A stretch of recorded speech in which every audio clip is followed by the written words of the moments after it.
ऐतिहासिक खास गरेर धार्मिकै बढी स्थल भएको देश पनि हो र धेरै मन्दिर भएको देशहरू पनि हो। तर जुन महाभारतमा म जुन पक्ष कमजोर हुन्छ ऊ पक्षको साइड लिएर चाहिँ म महाभारतमा युद्ध गर्छु भन्ने उहाँको चाहिँ एउटा प्रतिज्ञा थियो। त्यसो भइसकेपछि भगवान् श्रीकृष्णले यो नीतिले त हाम्रो यो महाभारत कहिले पनि सकिँदैन, जुन पक्ष कमजोर हुन्छ पाण्डव। राधे राधे, नमस्कार सम्पूर्णमा। म यतिखेर छत्रको महाराजको मन्दिरनिर छु, जुन मन्दिर एउटा ऐतिहासिक हाम्रो यो महाभारतसँग जोडिएको, राजा बर्बरीसँग जोडिएको मन्दिर छ, जुन यो हाम्रो राँची जिल्लाको छत्रदेवनिर पर्छ। र यो अति नै ऐतिहासिक मन्दिर, जुन महाभारतमा राजा बर्बरिक, जतिले पनि महाभारत हेर्नु भएको छ, जतिले महाभारत पढ्नु भएको छ उहाँलाई जानकारी भएकै कुरो, राजा बर्बरिकको मन्दिर, जसमा राजा बर्बरिकसँग त्यो महाभारतलाई चाहिँ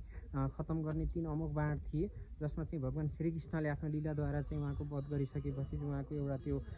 शिर बच्छ, जुन शिरलाई चाहिँ हाम्रो मान्यता छ, जुन शिर यो हाम्रै यही मन्दिरमै अझै पनि विराजमान छ भन्ने हाम्रो मान्यता छ। जुन मन्दिरमा आज हामी नजिकको तीर्थ हेला भने चाहिँ नजिकै घर भए तापनि यहाँबाट हामीलाई हिँडेर आए पनि जब 1-1.5 घन्टाको बाटो र पनि चाहिँ सानो ब्रेक नपरेर हामी प्रायः आइँदैन। आज हामी त्यो मन्दिरमा छौँ। म त्यो मन्दिर तपाईँलाई देखाउन गइरहेको छु र लगभग म यो मन्दिरबाट प्रस्थान गरिसकेँ भन्दा पनि हुन्छ र हामी पनि एउटा जोडिएको ऐतिहासिक भनौँ। सानैदेखि अब हामीले एउटा छत्रको मन्दिर अथवा छत्रका महाराज भनेर चिनिन्छ, तर पछि गएर हामीले चाहिँ जब शास्त्रलाई चाहिँ पल्टाउँदा, महाभारतलाई हेर्दा बुझ्दै जाँदाखेरि चाहिँ जुन एउटा राजा बर्बरिकको जुन एउटा शक्ति थियो, जुन उहाँसँग एउटा सामर्थ्य थियो, जुन योगदान थियो, त्यसलाई चाहिँ जसरी हामीले बुझ्दै गइयो, जान्दै गइयो र पछि गएर जुन महाभारतमा भगवान् श्रीकृष्णले जुन मन्दिर तपाईँ देख्न सक्नुहुन्छ, यहाँ लेखिएको पनि छ माथि, सायद क्यामेरामा चाहिँ अक्षर उल्टा हुन्छन् होला, श्री छत्र बहुवरेक महाराज कोट दरबार मन्दिर भनिएको छ। तर राजा बर्बरिक भनेर चाहिँ हामीले चिन्छौँ जुन मन्दिर, उहाँको जुन शिर भगवान् श्रीकृष्णले चाहिँ जसरी उहाँको वध गर्नुभएको थियो एउटा लीलाद्वारा, जसरी चाहिँ रोज्नु भएको थियो,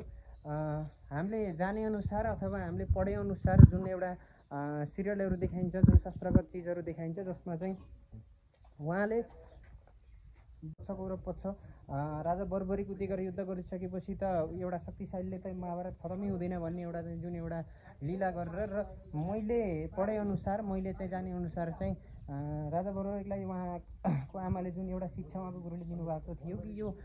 संसारबाट मुक्ति प्राप्त कसरी हुने,